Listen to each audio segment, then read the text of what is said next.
राज्य आयुर्वेद और देशीय चिकित्सा पद्धतियों के लिए एक अग्रणी भूमिका में सदैव रहा है। चूंकि जब बोर्ड काम कर रहा था, जब नई यूनिवर्सिटी हुआ करती थी, सारी परीक्षाओं का काम भी बोर्ड का ही होता था, नियमन का काम भी बोर्ड का ही होता था, और जितने भी कार्य आयुर्वेद यूनानी के संबंधित थे वो सारे कार्य बोर्ड के द्वारा होते थे। लेकिन सुबह डायरेक्टर आयुर्वेद जो डायरेक्टर एनआईए ने जैसे संजीव कुमार सर ने कहा कि अन्य स्टेट में, जब मैं एनसीआईएसएम की मीटिंग में जाता हूं तो वहां भी यही सिनेरियो है। स्टेट के जो आपके बोर्ड हैं या उनको केवल मात्र एक एजेंसी मान लिया गया रजिस्ट्रेशन की, और ये कहा गया कि आपका काम एक सिंगल कमरे में बैठ करके ऑनलाइन रजिस्ट्रेशन करवाना है, इसके अलावा कुछ भी करवाना नहीं है। टूथपेस्ट की एडवर्टीजमेंट में वहां ये कहते हैं कि हमारी जो आईएमसी है या जो जो दंत रोगों के संबंधित जो भारत सरकार की काउंसिल है उसने रिकमेंड किया है, इसलिए आप ये टूथपेस्ट काम में लें।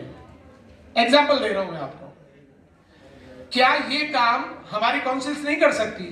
मैं आपसे निवेदन करूं, सभी को जानकारी होगी कि भारत में जब से आईएमसीसी आया, इंडियन मेडिकल काउंसिल एक्ट जो आया उस समय, और अभी जब उसमें नेशनल कमीशन बना 2 साल पहले, तो जितनी भी संवैधानिक हमारे को अधिकार दिए गए आयुर्वेद चिकित्सा करने के, यूनानी चिकित्सा करने के, सिद्धा चिकित्सा करने के, सोवा रिगपा चिकित्सा करने के, वो सारे अधिकार संसद ने उसके माध्यम से हमारे को दिए।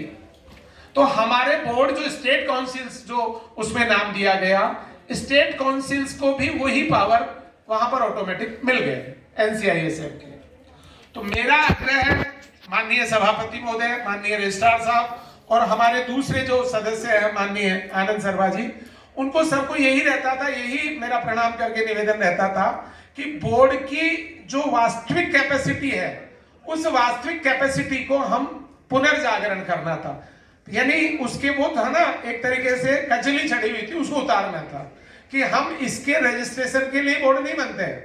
बोर्ड का काम जो था और भी है शिक्षण प्रशिक्षण के साथ साथ अनुसंधान और हमारी पैथियों को बिगाड़ने के लिए, बदनाम करने के लिए जो माल प्रैक्टिस कर रहे थे उनको भी पकड़ना। कोशिश की हमने, और आदरणीय सभापति महोदय का बहुत ही आशीर्वाद रहा, राज्य सरकार का बहुत ही हमारे साथ सहयोग रहा, उससे हम कर पाए। और उसी की कड़ी में नव प्रादुर्भाव जो रोगों की चिकित्सा का ये उन्मेष 2023 हमने पूरी टीम के साथ जो किया बोर्ड ने, उसके लिए मैं पूरी टीम को, खासकर सभापति महोदय, रजिस्ट्रार साहब, हमारे अन्य जो मेरे बोर्ड के साथी हैं उनको, और आप सभी को भी मैं साधुवाद दूंगा, धन्यवाद दूंगा। प्रणाम करते हुए ये कहूंगा कि ऐसी संभाषाएं 100% और हों। जैसे अभी आदरणीय सभापति महोदय बता रहे थे कि सुबह डायरेक्टर एनआईए भी इस बारे में चर्चा कर रहे थे कि जो सदव्रत के संबंधित जो हमारा पोटेंशियल है, हमारा सबसे ज्यादा पोटेंशियल किसमें है? हम चिकित्सा के क्षेत्र में तो बहुत सुदृढ़ है ही, लेकिन हम चिकित्सा के साथ साथ रोगों को रोका जाए कैसे। आज सबसे बड़े एनसीडी एक बड़ी प्रॉब्लम होकर के निकल रही है, जो अब आगे आने वाले ये दशक और आगे आने वाले 2 दशक जो चैलेंज है हमारे लिए, नॉन कम्युनिकेबल डिजीज के लिए चैलेंज है। उसके लिए हमारा आहार, हमारी विहार, दिनचर्या, ऋतुचर्या ये बहुत मायने रखती है। तो सभापति महोदय को अभी मैंने निवेदन किया, पहले भी निवेदन किया कि ऐसी छोटी छोटी वर्कशॉप, केवल आहार विषयक, केवल इसके अलावा जो सदव्रत का क्यों पालन किया जाए। अभी आपने ऑटोइम्यून डिजीज के बारे में प्रोफेसर पांजा जी का लेक्चर सुना होगा, उसमें आपने देखा कि जो एनसीडी किस प्रकार से विकराल रूप धारण कर रही है, उसके साथ ऑटोइम्यून डिजीज भी किस प्रकार से हमारे को परेशान करेगी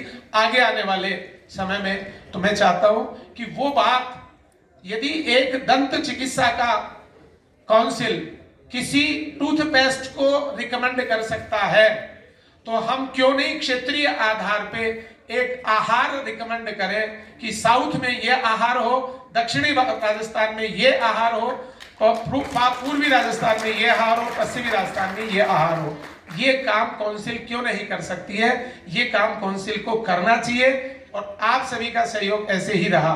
जो सारे रजिस्टर्ड साथी हैं लगभग 10,000, उनका इसी प्रकार से एक्टिव जो पार्टिसिपेशन रहा, तो बोर्ड माननीय सभापति महोदय और राज्य सरकार का आशीर्वाद प्राप्त करके इसी प्रकार की संभाषाएं अनुसंधान परक कार्य नीति बना करके और आयुर्वेद एवं यूनानी और देशीय चिकित्सा पद्धति को राज्य में, जैसे हम पायनियर पहले रहे थे, जब हमने 1953 में एक्ट बना लिया था, भारत सरकार का एक्ट बना 1970 में, 17 साल बाद में हमारा एक्ट सबसे पहले का एक्ट है पूरे भारत में। आपको जानकारी के लिए बता दूं, हम अधिनियम में सबसे पहले हुए थे।